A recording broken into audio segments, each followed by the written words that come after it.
जय Sai Ram everyone, welcome to मेरे साईं। आशा करती हूँ साईं कृपा से आप सब बहुत अच्छे होंगे। आज शेयर करूँगी आप सभी के साथ नवगुरुवार व्रत का चमत्कार, कैसे साईं व्रत करने से हुआ कॉलेज में एडमिशन। ये सुंदर अनुभव हमारे साथ शेयर करती हैं चिन्मय जी। इन्हें साईं बाबा के बारे में पहले कुछ भी पता नहीं था, बस नाम सुना था। साल 2012 या 13 में जब वो हॉस्टल में थी तो एक सीनियर दीदी साईं बाबा की पूजा करती थी हॉस्टल में। जब सीनियर दीदी का पोस्ट ग्रेजुएशन कंप्लीट हो गया, वो हॉस्टल से चली गई घर, और उसके बाद मैम ने और कभी साईं बाबा का नाम नहीं सुना था। साल 2015 में मैम ने बीएड एंट्रेंस एग्ज़ाम दिया और उसी साल इनका पोस्ट ग्रेजुएशन भी कंप्लीट हो गया और मैम भी हॉस्टल से घर वापस चली गई। घर जाने के बाद मैम और इनकी दोस्त एक दूसरा एंट्रेंस एग्ज़ाम देने के लिए एक ही सेंटर गए। ठीक है, अब उसी रात मैम अपनी दोस्त के साथ दोस्त के अंकल के घर रुकी और उसी रात इनकी फ्रेंड ने इन्हें कहा बातों बातों में ही कि मैं नॉनवेज नहीं खाती हूँ, साईं बाबा का व्रत कर रही हूँ, बस इतना ही। इसके बाद अगले दिन मैम अपने घर और इनकी फ्रेंड अपने घर चली गई। कुछ दिन बाद इनका बीएड का रिज़ल्ट आ गया, पर इनका सिलेक्शन नहीं हुआ। एग्ज़ाम क्लियर नहीं कर पाई मैम। गांव में लोग बड़े बड़े बातें करने लगे, ठीक है, जैसे करते हैं लोग, और इनके पापा ने भी इन्हें स्ट्रिक्टली मना कर दिया कि तुम आगे और बीएड का फॉर्म नहीं भरोगी। एक साल मैम बहुत डिप्रेस थी क्योंकि उनके लिए ना बीएड एग्ज़ाम क्लियर करना बहुत इम्पॉर्टेंट था। वो दिल से चाहती थी वो एग्ज़ाम क्लियर करना। तो जब नेक्स्ट बार बीएड का फॉर्म निकला तब मैम ने किसी को भी बिना बताए फॉर्म फिलअप कर दिया, ठीक है। पर सिर्फ इनके एक फ्रेंड को पता था कि मैम ने फॉर्म फिलअप किया है, पर घर में किसी को भी पता नहीं था। मैम घर में पढ़ाई कर रही थी, प्रिपेयर कर रही थी। अब एडमिट कार्ड उस वक्त पोस्टल एड्रेस में आता था, मैम बताती हैं। तो जब इनका एडमिट कार्ड घर के एड्रेस में आया तो इनकी बहन ने इनसे पूछा कि ये कौन से एग्ज़ाम का एडमिट कार्ड है। तो मैम ने झूठ बोल दिया था कि ये मेरे एमफिल का एडमिट कार्ड है, और मैम ने बीएड एग्ज़ाम भी दिया, पर चुपके चुपके। घर में किसी को पता नहीं था ये बात।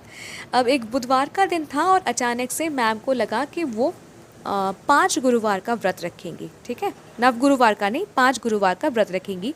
सीनियर दीदी ने एक साईं व्रत का किताब दिया था इनको, तो वो इनके पास था। तो बहुत ध्यान से बुधवार के रात वो विधि पढ़ती हैं, और मैम बताती है कि घर में ना इनको एक साईं बाबा की मूर्ति मिली, पर वो मूर्ति उनको किसने दिया था उनको वो याद नहीं। तो उसी मूर्ति को घर के पूजा रूम में रखती हैं और 5 गुरुवार का व्रत वो शुरू करती हैं।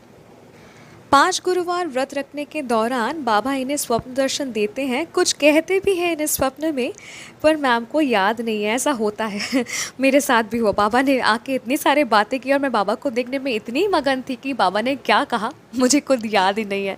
ये हो जाता है अक्सर।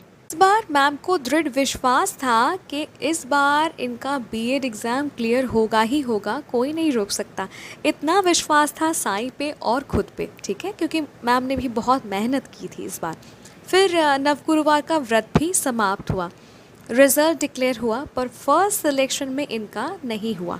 मैम बहुत दुखी थी, पर इनको विश्वास था कि साईं चमत्कार ज़रूर करेंगे, इस बार कुछ ज़रूर होगा। अब एक दिन इनकी मम्मी ने, मतलब मैम की मम्मी ने मैम से कहा कि तुमने क्यों ये पूजा की, कुछ भी अच्छा नहीं हो रहा है, ये जो नारियल तुमने साईं बाबा के सामने रखा है इसको बहा दो नदी में। ये सुन के ना मैम बहुत नाराज़ हो गई, बहुत गुस्सा आया मैम को, और मैम ने कहा अपनी मम्मी से कि नारियल तो बाबा के पास है ना, उनको प्रॉब्लम नहीं है तो तुमको क्यों प्रॉब्लम हो रही है, तुमको इतना तकलीफ़ क्यों।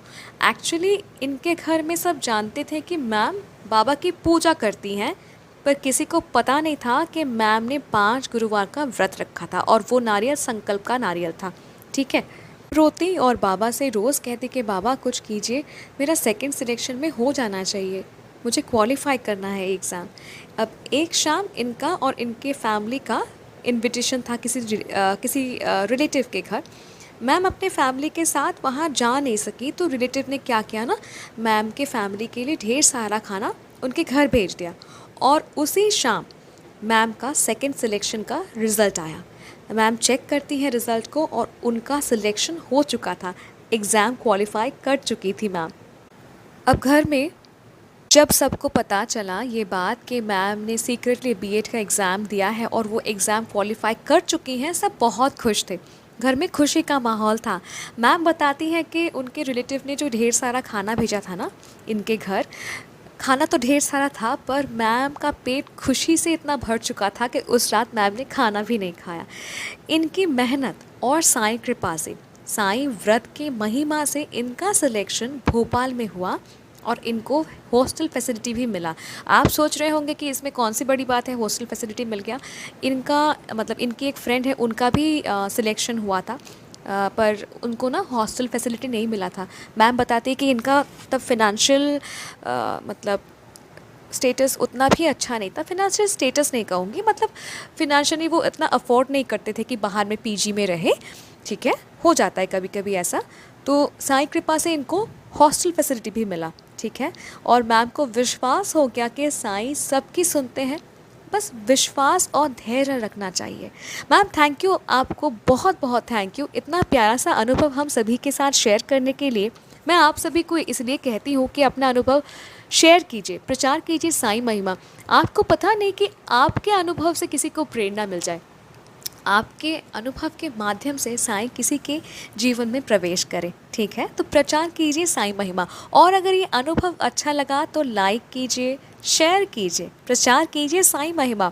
अगर आप भी अपना अनुभव मेरे साथ शेयर करना चाहते हैं तो आप मुझे ईमेल कर सकते हैं, इंस्टा में डायरेक्ट मैसेज कर सकते हैं, या फिर मेरे व्हाट्सएप नंबर में भी आप मुझे मैसेज कर सकते हैं। मेरा email ID, Instagram account ID और व्हाट्सएप नंबर तीनों ही डिस्क्रिप्शन पे दिया हुआ है। अगर अभी तक मेरे साईं चैनल को सब्सक्राइब नहीं किया है, यानी अगर अभी तक जुड़े नहीं हैं मेरे साईं चैनल के साथ, जुड़ जाइए। मिलती हूँ बहुत जल्दी नए साईं अनुभव के साथ। टिल देन जय साईं राम।